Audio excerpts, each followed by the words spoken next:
Oh, bother. I cannot believe that we got Winnie the Pooh Blood and Honey Part 2.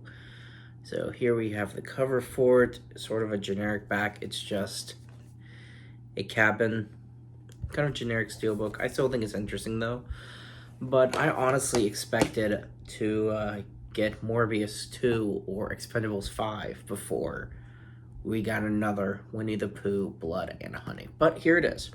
So does this merit its existence as a sequel to a sort of generic movie at best? Yeah, this one was a big step up from the first one. Now, to be fair, that's not really say much because there wasn't really anything interesting in the first one to begin with. But this one does do some interesting, new, different things than the first one. And I think it's overall pushing the Pooniverse into a better direction. Um, I know there is a Pooniverse forming meant to challenge that of the Fast and Furious and DC and Marvel, even though they're all kind of at low points now anyway. But right now, I think this one was more entertaining than the first one by a long shot. So let's sort of dive into it. The beginning of the movie sort of recaps a little bit about what happened before. It just sort of skims through it, and we have new characters. We have Pooh. Tigger is now a part of this movie. Piglet is suddenly back from the dead because somehow Piglet returned. And we have Owl as well. And as far as Piglet being back, this is explained later, which I'll tell you guys.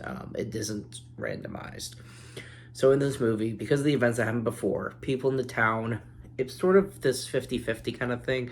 Some people believe Christopher Robin, some don't. And the people that don't, they're sort of giving him a hard time, his family a hard time. But the ones that do believe him are also going out into the 100-acre woods, hunting these things. They believe him. These things are monsters, and they need to be put down. So there are a lot of people going out hunting for these characters. These beloved characters we've seen are now being targeted and hunted out in the woods. And this is where we see them come face to face. Some hunters come face to face with Piglet. And after a short fight, Piglet gets his head blown off. So Piglet is yet again the cannon fodder to this Pooniverse franchise, and he's dead again. And so, of course, Owl is kind of here as well. Pooh is actually the one that gets the jump on these guys. And this movie just gives us a little bit more of some action with it. Now, not only is this where the story picks up, but we actually got an opening of Pooh terrorizing this group of teenagers. And so, although it didn't really merit much, it was an interesting opening scene by giving us a new tone. This was a little bit more grisly, a little bit more violent than I would say the first one, because there's more of a budget they're working with. So things just look a little bit better. They can be a little bit more creative with the costume design and the blood and just sort of everything that goes into making this movie did look a lot better for the most part. And so for the story, Christopher Robin is seeing this therapist, and we learn had a brother who was taken by some adult, took him in a van and drove off, and we don't really know what happens to him. So he's now he has a brother in this franchise, and this is sort of the background plot going on. Is Christopher Robin trying to figure out what happened to his brother? He has suppressed memories. What happened? He thinks that he saw the guy that took him, but he was just a kid at the time, so he has no idea what really happened. And this is explained a little bit further as well. And another shot toward the opening also, where this father and a son are, they're going bird watching. You see a couple different birds that he sees their binoculars, and he sees Owl, and his head turns and dives toward them. It felt more like a horror genre film, a lot more than the first one. And so there are some, I wouldn't call it creepy, but it definitely felt of a higher caliber than the one before did. So overall, I did like it. We got the opening with some kills. We got some nice kills sort of toward the beginning, but not necessarily the opening. they paced it out, they spaced it out so that it feels like a horror film while actually having a decent story as well. So when it comes to Christopher Robin, he has a little bit of family left, and he has a little sister, he has his parents, and of course they believe him, but not a lot of people do. And so when he realizes he works at the hospital, he recognizes someone who's brought in that was attacked by one of the people from the 100-Acre Wood.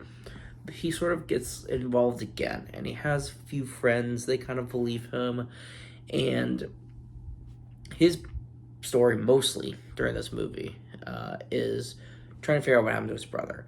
And so as we have these brutal killings sort of spaced out from the movie, he eventually finds the driver that took his brother and other children that day. And there's sort of this long explanation scene, which felt a little lengthy, but basically it explains that those kids that were taken turned into Pooh and Piglet and Tigger and Eeyore and Owl and the rest of them. So they changed the story a little bit to where these characters that we know and love are actually mutated children because of this, what this mad scientist had done to them. Made them stronger and feral, and they regenerate, I guess. So there's a lot involved with them. So they're basically people. But of course, Pooh doesn't recognize Christopher Robin as his brother, or at least not anymore, because Christopher Robin abandoned them because he grew up. And so this is where sort of the dynamic changes. Pooh ultimately ends up going after his family, but this rave going on, this is where most of the action takes place. This is where we see Tigger finally is unleashed from his cage. He's so feral, they keep him caged. And so there's a lot of hype with Tigger, and he does get minimal screen time, but the screen time he is given, I think, was well worth it. And so for his character, would I like to have seen him more in the movie? Sure. But I think the whole less is more thing, this concept it definitely applies to this movie. And so at this rave, Pooh and Tigger are there, and they're just going absolutely nuts. I mean, it's a brutal murder fest. Everyone's dying. There's not a single survivor. Tigger comes face to face with Christopher Robin for a brief moment, and in this movie, when Christopher Robin eventually goes home, he realizes his parents they're dead. And in this movie, we also learn, well, I'll mention that a little bit. When he realizes his parents are dead, this is where we actually get some decent acting. Christopher Robin realizing they're gone, the way he's breaking down and the way he processes this, I think was the better acting of this movie as a whole.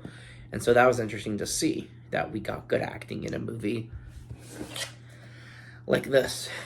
And so as his friend is trying to find him while Owl is chasing her down, there's just so many subplots going on. It's almost overwhelming with how much is going on, but ultimately Piglet's already been killed.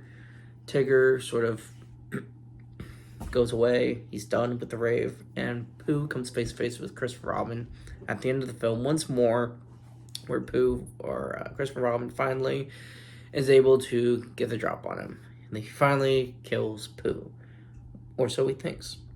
At this point, his friend has met up with Christopher Robin, so Owl has yet to be seen, and he gets his final fight with Pooh, and his best friend is fine, and the police found his sister. So everything's great. Owl is just absent from this part of the movie, and so Christopher Robin gets a happy ending. I mean, his parents died, so it's not the happiest of endings, but his sister is okay, his friend is okay, and he can sort of go back to his life again, I guess. And we sort of get this mid-credit scene. It's not an end-credit scene. I'd say it's more like a mid-credit scene, where we see Owl is the one taking charge of everything. Tigger is back in his cage. Pooh is being reformed, while we see Headless Piglet from the neck up is starting to grow back. So we realize that this is the regenerative properties that we had explained to us a little bit earlier in the movie, and that's how Piglet came back before. That's how he's coming back again. So Winnie the Pooh Blood and Honey Part 3, I fully expect Piglet to be the cannon fodder yet again, which would almost just be funny at that point to keep the trend going. But I think they do have an interesting story set up. I know this whole Poohniverse concept is to have an Avengers level movie where they have all these different characters come together, all these Disney characters. But we'll see what's going on with this. I can't say I'm hyped for the Poohniverse. I'm intrigued. And sometimes intrigue is enough. And it's enough for now. So this movie is a step in the right direction. I hope the directors can sort of keep it going with their overall design for this universe they're creating. I know Bambi the Reckoning is the next one. I don't know what's after that.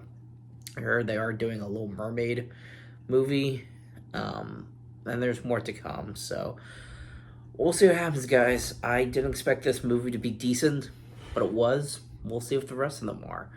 So thanks for sticking with me for this movie. Well, I'll see you guys next time.